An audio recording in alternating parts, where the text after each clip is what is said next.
아, 점심시간에 뭐 먹지? 날도 더운데 오늘 냉면으로 갈까? 오늘은 평양냉면으로 한번 달려봐야겠다. 김치마, 냉면 먹자면서 무슨 냉면 먹을 거야? 아니 난 평봉 쪽인데 평양냉면 먹으러 가면 안 돼? 걸레밥물? 평봉족은 또 뭐야? 아 이거 평양냉면에 내가 중독된 사람들 말하는 거. 아니 오늘 내가 평양냉면에서 좀 얘기해 줄 테니까 오늘 평양냉면 먹으러 가자. 그래, 말 나온 김에. 근데 냉면 원래 더운 여름에 만들어진 거겠지? 아니 냉면은 원래 겨울 음식이지. 평양냉면 면의 재료가 이제 메밀이잖아. 근데 메밀 주산지가 평안도인데 평안도가 이제 비가 안 내리고 이제 척박한 땅인데 그런 데서 잘 자라니까 메밀이. 근데 그 메밀을 늦가을부터 겨울까지 수확하잖아.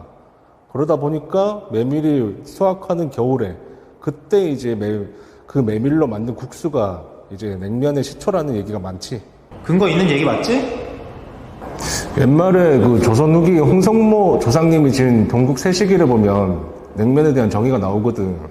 메밀국수를 무김치나 배추김치 말고 돼지고기를 넣은 것을 냉면이라고 한다.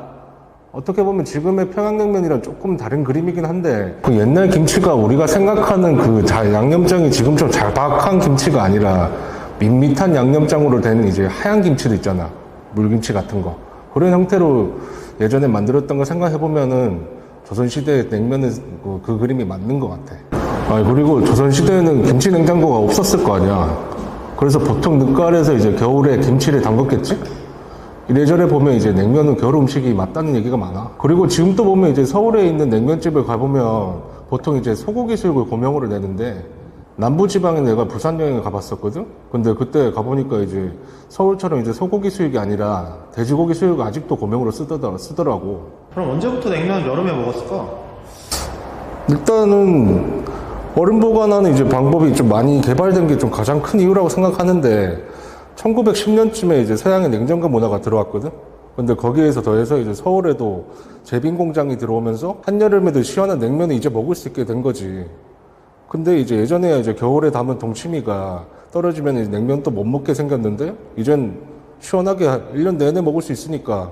그리고 또 중요한 게 이제 조미료 얘기를 안 할 수가 없는데 원래 평양냉면 육수는 이제 고기 육수를 많이 낸다는 게 특징인데 근데 일본에서 아지노모토사라는 곳에서 발명한 조미료가 나오면서 싸게 그리고 빠르게 냉면 육수를 뽑아내는 게 그게 이제 가장 큰 포인트였다고 생각해. 또 중요한 사실은 100년 전에 인천항이 개방할 때 그때 이제 항해도랑 평양 사람들이 많이 넘어오면서 그때 냉면도 같이 들어오면서 이제 우리나라에도 많이 냉면이 전파가 된 거지. 근데 평냉하고 함흥냉면은 무슨 차이야?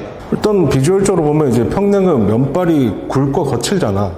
근데 이제 우리가 더 많이 먹는 함흥냉면은 얇고 좀 쫄깃한 그 차이가 좀 크다고 생각하는데 그걸 잘 들여다보면은 평양냉면은 메밀로 만든 거지만 함흥냉면은 전분이란 녹말가루로 만들었다는 거. 그리고 육수는 평냉은 고기 육수에 그리고 오리지널 스타일들은 동치미까지 섞는 게 이제 일반적인데 함흥냉면은 고기 육수에 고추장을 넣는 게 그게 정석인 평양냉면의 메밀면은 밀가루면과 다르게 글루텐이 없어서 그래. 그러다 보니까 찰기가 없는 건데 그래서인지 메밀 자체가 비싸기도 하고 메밀면을 뽑는 데 시간과 노력이 더 들어가다 보니까 평냉이 비쌀 수밖에 없다고 생각해.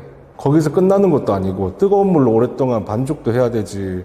뽑은 면발을 바로 삶은 말에 바로 끓여야만 그나마 쫄깃한 면발을 살릴 수 있으니까. 이거 봐봐. 나 같은 남자들이 온몸을 다해서 메밀면을 뽑고 있는 거 보면 보통 쉬운 면이 아니거든 이게. 실제로 평양냉면집 초기에 면발 뽑는 게 너무 힘들어서 그만뒀다는 사장님도 엄청 많대. 그럼 평양냉면 집들은 전부 메밀만으로 만든 면을 쓰고 있는 거야? 메밀 100%로 만드는 집은 거의 없다고 봐야지. 가격도 가격인데 일단 너무 쉽게 툭툭 끊어지다 보니까 젓가락질도 어려운데 그러면 좀 먹기 싫잖아. 그래서 보통 메밀을 3, 밀을 7 비율로 면을 뽑는 게 국놀이라고 하는데 그래서 그런지 강원도 지역 막국수가 오히려 평양냉면 원형을 잘 간직하고 있다는 얘기가 많지. 심지어 원조인 북한에서도 실제로 메밀만 사용해서 만든다고 하더라고. 그래도 서울에서 100% 메밀면을 먹어보고 싶다면 봉피항이나 여의도에 있는 정인면옥에는 100% 순면이 있다고 하니까 그거 한번 먹으러 가보자. 면은 그렇다 치고 근데 맛을 좌우하는 것은 역시 육수가 아니야? 그렇지, 육수가 진짜 중요하지. 원전은 동치미 국물을 활용하는 건데 서울은 더운 여름이 있어서 일찍이 동치미 육수보다는 고기를 이용해서 육수를 많이 만들었지. 보통 소고기 육수를 만드는데 어떤 집은 돼지고기 혹은 닭고기, 심지어 꽁고기까지 넣어서 육수를 끓여내는데 여기서 집집마다 육수 맛이 차이 나는 게 분명해. 그리고 그렇게 만든 육수에서 나는 육향을 얼마나 유지하냐에 따라서 맛을 좌우하는 이제 가장 큰 포인트인데, 고기 육향을 온전히 보존한다면 우리가 잘 아는 오레오 같은 진한 육향을 느낄 수 있고, 육향을 많이 날려보낸다면 또 하나의 유명한 집 을밑대 같은 밍밍한 육수가 탄생한다고 하더라고. 근데 진짜 다른 거보다 제일 궁금한 거는 평양냉면은 왜 이렇게 비싼 거야? 재료를 차지하고 있는 면과 육수에서 그 이유를 찾을 수밖에 없겠지. 일단 메밀을 보면 국산 메밀이 밀 가격에 20배 정도에 달하니까 말 다 한 거지. 거기다가 지금 수입산도 지금 장난 아니거든. 메밀은 원래도 수입산을 많이 쓰는데 주산지인 우크라이나랑 러시아 전쟁 때문에 더 요즘에 올랐다는 게 문제거든. 왜 수입 메밀만 얘기하냐고? 우리나라는 수입 밀에 비해서도 몇 배는 비싼데 메밀 농사는 큰 돈이 안 되니까 우리나라의 메밀 경작지가 많이 줄어서 공급량이 줄다 보니 자연히 비싸질 수밖에 없었어. 그리고 오히려 국산 메밀은 너무 거칠어서 오히려 메밀은 수입산을 선호하는 사장님들이 많다는 게 업계 얘기더라고. 육수는 또 어떻고, 육수 끓이는데 시간이 장난이 아니거든. 우선 노동력이 들어가는 거 무시 못하지. 대부분 집들이 육수 낼 때 신선도를 위해서 한우 고기를 쓰는데 한우는 비싼 거 말 안 해도 잘 알잖아. 수입산을 쓰다 보면 육수에서 비릿한 맛이 나서 냉면 맛집들은 잘 안 쓴다고 하더라고. 근데 평양냉면 비싼 거 너무 옹호하는 거 아니야? 아니, 내가 냉면집 사장도 옹호하는 게 아니라 진짜 현실이 그래. 그럼 집에서 평양냉면 만들어 먹는 건 어때? 굳이 그렇게 한다면 말리진 않겠지만 말리고 싶어 솔직히.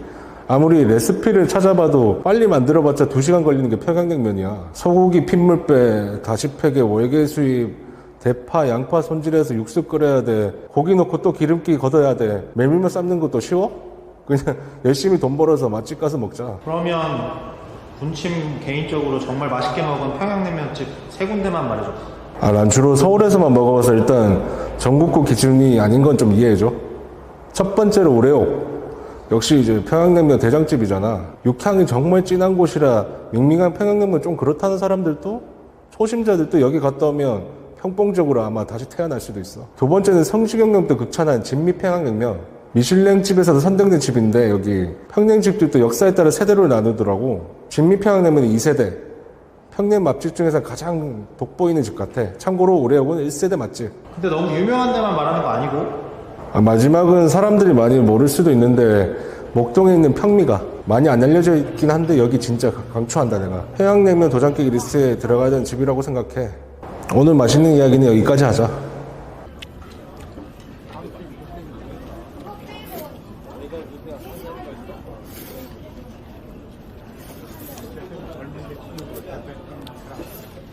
그리고 나서